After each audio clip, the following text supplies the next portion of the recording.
Smartech contre Covid, c'est cette opération que nous avons lancée en début d'année pour donner un coup de projecteur à ces technos qui nous permettent de sortir au mieux et au plus vite surtout de cette crise sanitaire mondiale. Bonjour Cécilia. Bonjour Delphine. Alors aujourd'hui vous êtes accompagnée de Martin Daniel qui est cofondateur de Covidlist, un projet qui est devenu très rapidement essentiel dans la campagne de vaccination. Oui, un projet numérique qui a pris une ampleur phénoménale, effectivement, créé le 30 mars dernier par le docteur Antoine Roux, pneumologue à l'hôpital Foch. Martin Daniel, qui est ici en plano avec nous.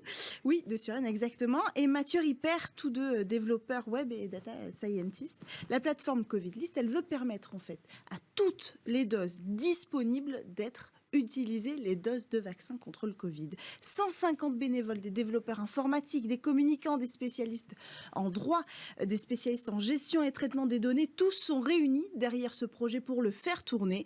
Le principe est simple, en tant qu'utilisateur, vous n'avez qu'à vous rendre sur le site, rentrez vos coordonnées et votre âge et vous serez contacté par mail lorsque une dose sera disponible. L'inscription à la base de données est 100% gratuite.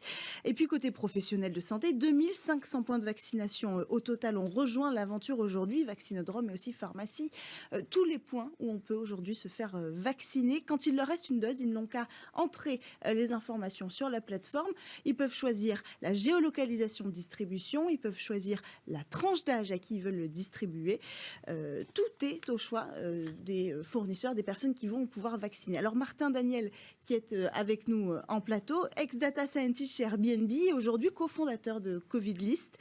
Pour vous, l'aventure est allée très très très vite. Il y a eu ce tweet qu'on va voir à l'image le 30 mars. Je viens de lancer une application simple, Covidlist, pour être alerté lorsqu'une dose de vaccin est disponible près de chez vous. Et 10 jours après, le site comptait déjà 500 000 inscrits. Comment vous expliquez cette ampleur, cette explosion presque?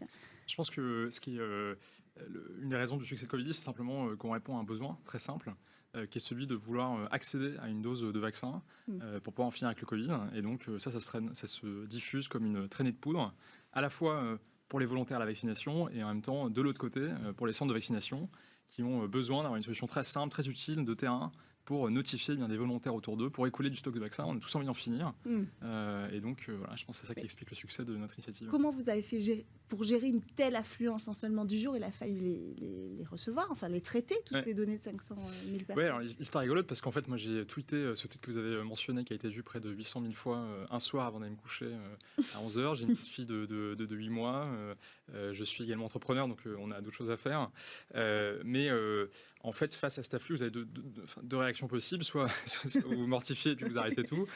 Soit au contraire, vous essayez de prendre les devants et de vous mobiliser. Et donc, le second tweet après celui-là, c'était un tweet d'appel à l'aide où j'ai dit, il y a des demandes entrantes, des emails, etc. J'ai besoin d'aide, rejoignez-moi. Et donc, près de 100 personnes se sont inscrites sur notre forum de discussion pour pouvoir m'aider. Et aujourd'hui, effectivement, comme vous l'avez dit, ce sont 150 personnes, des bénévoles de tout type, affaires publiques, communication, des développeurs, des designers, des product managers, etc., qui se sont rejoints et qui ont envie d'aider Covidlist à se développer encore plus vite. Alors très vite, vous avez travaillé avec le service public. C'est eux qui sont venus vous voir? Ah oui, donc rapidement, effectivement, la direction générale de la santé s'est approchée de nous.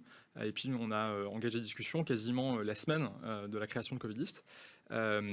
Et donc, rapidement, ce qui s'est mis en place, c'est à la fois un audit en fait, de la direction générale de la santé sur la qualité de notre plateforme, qui assure encore une fois une qualité de données et de sécurisation de données qui est parfaite. Et, un respect de la vie privée, évidemment.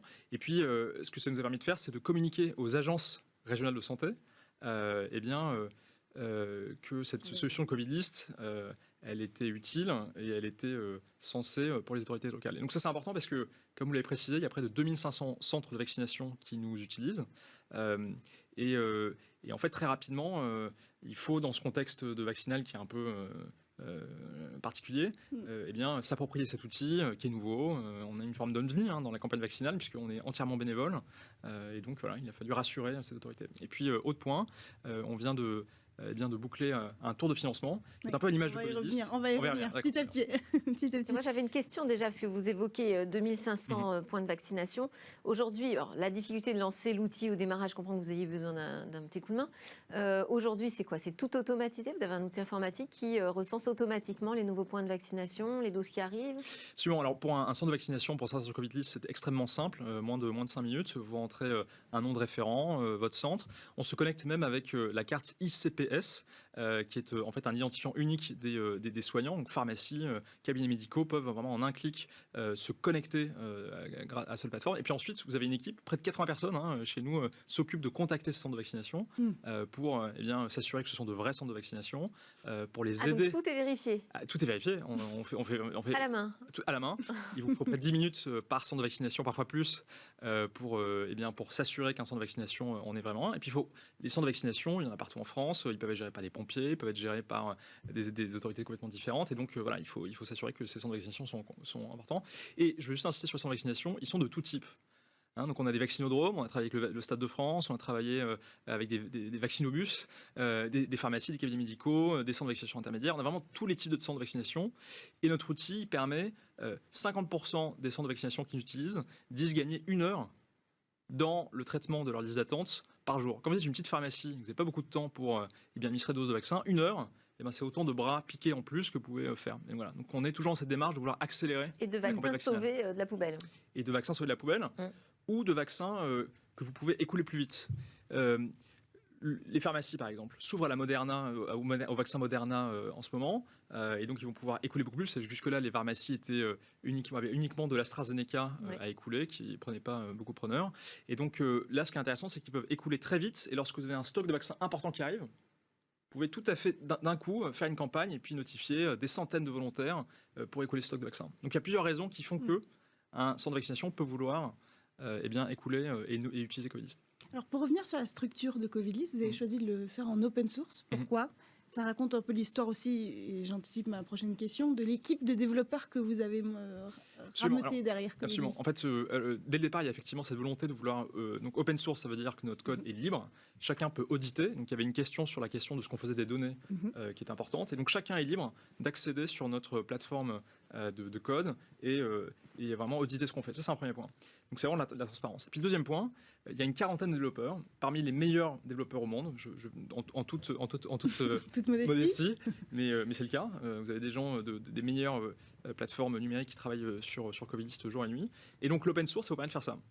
Ça vous permet en fait très simplement de pouvoir accéder à un vivier de talents, de gens qui peuvent travailler quand ils le souhaitent. J'ai 1 heure à consacrer, et puis c'est un formidable outil de gestion. Donc on y liste. Vous pouvez voir sur cet outil github.com/hostolab/covidlist, vous pouvez voir la liste des fonctionnalités et des problèmes que nous avons aujourd'hui. Et donc chacun peut s'en saisir, dire moi j'ai envie d'aider sur cette partie-là, aider les volontaires à la vaccination à faire telle chose. C'est avec GitHub que vous travaillez, donc. C'est avec GitHub, oui, absolument. Okay. Et donc notre code est entièrement ouvert, donc c'est dans cette démarche qu'on s'est structuré. Donc c'est vous qui êtes allé chercher tous ces codeurs, ou ils sont venus à vous? Alors très souvent, ce qui se passe, c'est que ça fait un peu tache d'huile. C'est-à-dire qu'en gros, lorsque vous avez un projet qui fonctionne bien, en fait, on en parle, et puis vous avez effectivement une communauté qui se saisit de cet outil. Donc c'est à la fois, si vous voulez, des gens qui viennent sur la plateforme et qui font du code. Ce qui est très intéressant, c'est que souvent, ce qui se passe, c'est que les développeurs peuvent coder une première version de l'outil, et puis lorsqu'ils sont suffisamment engagés, eh bien, on les invite sur une forme de discussion, et c'est un peu comme ça qu'on fait du recrutement, si vous voulez, de développeurs aujourd'hui. Et puis on peut aussi aller, nous, contacter des gens dans notre réseau pour qu'ils puissent nous aider. Alors juste, on doit conclure déjà. Vous dites que vous êtes bénévole, vous avez fait un appel aux dons, et là, on a appris aussi récemment que Covidlist avait reçu une subvention de 35 000 € du ministère. Voilà, merci beaucoup pour... ce plateau, vous nous avoir expliqué comment vous fonctionnez, avoir aussi lancé un appel, j'ai entendu, aux pharmacies et à tous les centres de vaccination pour s'inscrire sur Covidlist. Merci Martin Daniel, cofondateur de Covidlist. Merci Cécilia Sévry, et merci à tous de nous avoir suivis.